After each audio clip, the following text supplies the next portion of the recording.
শাস্তির অপেক্ষায় হতভম্ব ইনুকে টেনশন না করতে বললেন দুই পুলিশ সদস্য। সাবেক স্বৈরাচার সরকারের মন্ত্রী ও জাতীয় সমাজতান্ত্রিক দলের জাসদ সভাপতি হাসানুল হক ইনুকে আদালতে নেওয়ার সময় টেনশন না করতে বলা দুই পুলিশ সদস্যকে আন্তর্জাতিক অপরাধ ট্রাইব্যুনালের নিরাপত্তার দায়িত্ব থেকে প্রত্যাহার করা হয়েছে। পাশাপাশি তাদের বিরুদ্ধে বিভাগীয় ব্যবস্থা নিতে ঢাকা মেট্রোপলিটন পুলিশ ডিএমপি কমিশনারকে চিঠি দিয়েছে ট্রাইব্যুনাল। বুধবার 29 এপ্রিল আন্তর্জাতিক অপরাধ ট্রাইব্যুনালের ডেপুটি রেজিস্ট্রার মাহমুদুল হাসানের স্বাক্ষরিত চিঠিতে এ তথ্য জানানো হয়। চিঠিতে বলা হয়, ডিএমপি থেকে প্রেষণে ট্রাইব্যুনালে কর্মরত কনস্টেবল মোহাম্মদ জামাল হোসেন ও কনস্টেবল মোহাম্মদ সুলাইমান হোসেনের বিরুদ্ধে শৃঙ্খলা ভঙ্গের অভিযোগ উঠেছে। এ বিষয়ে তদন্ত করে বিভাগীয় ব্যবস্থা নেওয়ার জন্য অনুরোধ জানানো হয়েছে। ট্রাইব্যুনাল সূত্রে জানা যায়, 29 এপ্রিল মানবতাবিরোধী অপরাধের মামলার আসামি হাসানুল হক ইনুকে এজলাস থেকে হাজতখানায় আনা নেওয়ার সময় দুই কনস্টেবল শৃঙ্খলা বহির্ভূত কথাবার্তা বলেন। ধারণকৃত ভিডিও ফুটেজে তাদের এ আচরণ দৃশ্যমান হয়, যা ট্রাইব্যুনালের নিরাপত্তা ও বিচারিক কার্যক্রমে বিঘ্ন সৃষ্টি করতে পারে বলে উল্লেখ করা হয়েছে। সামাজিক মাধ্যমে ছড়িয়ে পড়া একটি ভিডিওতে দেখা যায়, ইনুকে এজলাস কক্ষ থেকে হাজতখানায় নেওয়ার সময় দুই পুলিশ সদস্য তাকে বলেন, টেনশন করিয়েন না, আমরা আছি তো স্যার। এই ঘটনায় ট্রাইব্যুনাল তাদের তাৎক্ষণিকভাবে নিরাপত্তার দায়িত্ব থেকে প্রত্যাহার করে এবং শৃঙ্খলা ভঙ্গের অভিযোগে বিভাগীয় ব্যবস্থা নেওয়ার উদ্যোগ নেয়।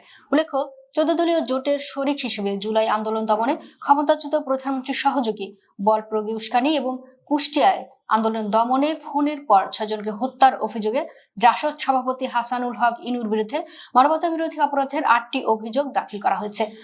আন্তর্জাতিক অপরাধ ট্রাইব্যুনাল 2 এর দাখিল করা 39 পৃষ্ঠার অভিযোগের সঙ্গে রয়েছে 1679 পৃষ্ঠার নথিপত্র, রয়েছে 3টি অডিও ও 6টি ভিডিও ডকুমেন্ট। আর এই মামলায় একমাত্র আসামি করা হয়েছে হাসানুল হক ইনুকে।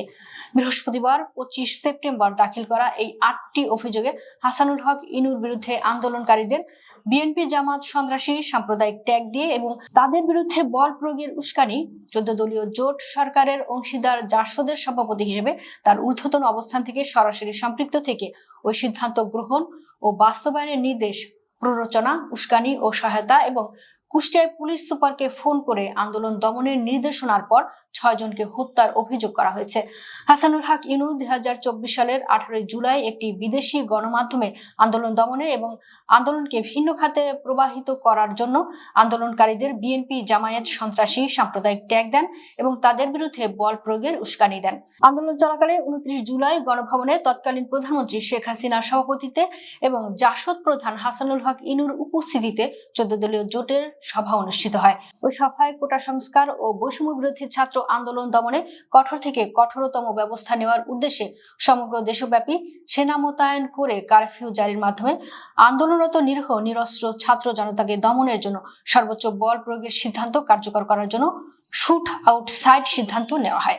হাসানুল হক ইনু সার্বক্ষণিক শেখ হাসিনার সঙ্গে যোগাযোগ রক্ষা করে আন্দোলন দমনে লেথাল উইপন ব্যবহার করে আন্দোলন দমনের লক্ষ্যে আন্দোলনকারীদের ঘেরাও করে 36 সেনা নামিয়ে হেলিকপ্টারে ব্যবহার করে তাদের গুলি করে হত্যা, বোম্বিং করে হত্যা, আটক ও নির্যাতনের ষড়যন্ত্র পরিকল্পনা উস্কানি দেন।